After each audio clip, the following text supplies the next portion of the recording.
Sveiki, esu Paulius Amėnas, UAB Melga prekybos direktorius ir šiame trumpame reportaže norėčiau trumpai peržvelgti, kaip paruošti automobilį pavasarį.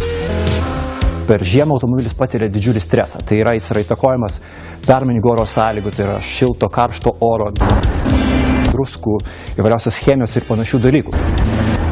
Kai ateina pavasaris, pirmiausių dalykų yra nusiplauti patį automobilį, kad pašalinti įvairios susikaupusias druskas, purvus ir taip toliau. Taip pat kitas labai svarbus dalykas yra pasikeisti valytuvus.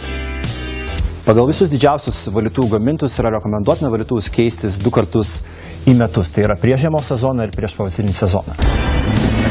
Taip pat pirmiausia galite patys patikrinti valytuvus, pasižiūrėti, ar gumelės nėra suskeldžiusios, suplyšinės ir taip toliau. Kaip žinome, dažnai žmonės skubėdami žiemą į darbą normaliai nenuvalo stiklo ir taip subrauko ir sugadina būtent valytuvus.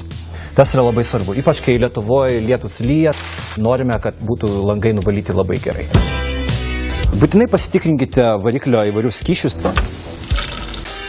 Langų skystį, kas yra labai svarbu, nes kaip žinome, kad prie aukštų temperatūrų vasarinis skystis geriau dirba negu žieminis.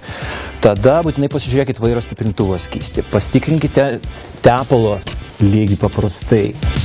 Tepalus reikėtų keisti tada, kaip rekomenduoja pats gamintojas. Dažnai žmonės daro ir tikrai dėl to neklysta, kai keičia tepalus prieš žiemą ir prieš pavasarį. Iš tikrųjų, tepalus reikėtų keisti kas 10-15 tūkstančių, arba kaip nurodo gamintojas. Po žiemos sezono ypač būtinai atkreipti reikia dėmesį į automobilio važiuoklę. Būtinai akcentuokite ir žiūrėkite, kad meistrai patikrintų įvairias guminės dalis, kurios būna po sunkių žiemos sąlygų, tai yra druskų, būna paveikiamos. Ir jos gali trukinėti, ko pasekoje detalė tarnavo žymiai mažiau. Tas pats galioja ir variklio dirželiams, kurie gali būti po šalčių sutrukinėję arba netgi atsilaisvinę. Tai yra ypač svarbu. Taip pat labai svarbu yra pasitikrinti automobilio kondicionierių. Ta reikėtų daryti 2 kartus per metus. Nesvarbu, ar automobilis gerai šaldo ar ne, per žiemą kondicionieriaus sistemų susikaupia daug drėgmės, kas vėliau įtakoja blogą kondicionieriaus darbą. Dar vienas svarbus dalykas yra pasitikrinti padangas. Galbūt net ir pats svarbiausias dalykas, tai įtakoja jūsų saugumą. Padangas derėtų keisti, kai jos pasiekia 1,6 mm protektoriaus gylio ribą. Tačiau pagal mus mes labiau rekomenduotumėm jas keisti, kai jos pasiekia 3 mm ribą. Pagal tam tikrus tyrimus daryta, 2 mm padanga, jos stabdymo kelias yra 40% ilgesnis lyginant su nauja padanga. Standartiškai naujos padangos protektoriaus gylis yra 8-9 mm. Ir tą turėdami omeny visą laiką pasitikinkite savo automobilio padangas. Būtinai pasižiūrėkite, ar gylis atitinka mūsų Lietuvos įstatymų standartus. Pasižiūrėkite, ar jos yra teisingai nusidėvėjusios. Šiuo atveju matome, kad buvo blogas ratų suvedimas, tai įtakoja būtent sąlytį su keliu. Plus matosi išlindę siūlai, kortai. Kas turėtų labai atkreipti dėmesį į šitos, vadinkim, žargoniškai pipsiukus. Tai yra, šitie pipsiukai yra ne šiaip sau, tai yra gamintojo gamyklinė riba, kai jau padangų nebegalima naudoti. Tai paprastai tariant, žmogus, matydamas šitą žymeklį, jau žino, kada reikėtų keisti padangas.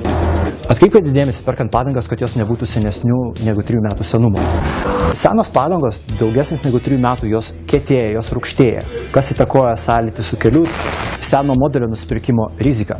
Ką tai reiškia? Tai reiškia, jeigu jūs nusiperkate 3 ar 4 metų senumo padangą, ji yra seno modelio, tai yra didžiulė rizika, kad nusipirkus tą padangą po mėnesio jūs jau jos nebegausite. Tai vėlgi pirksite 2 tokias pačias kitas padangas, tik tai jau naujesnės.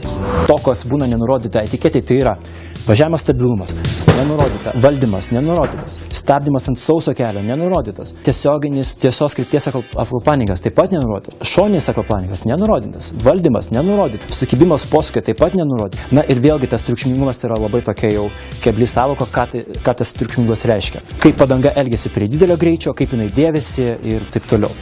Ir taip pat vėlgi, ar jinai kenksminga ar nekenksminga aplinkai.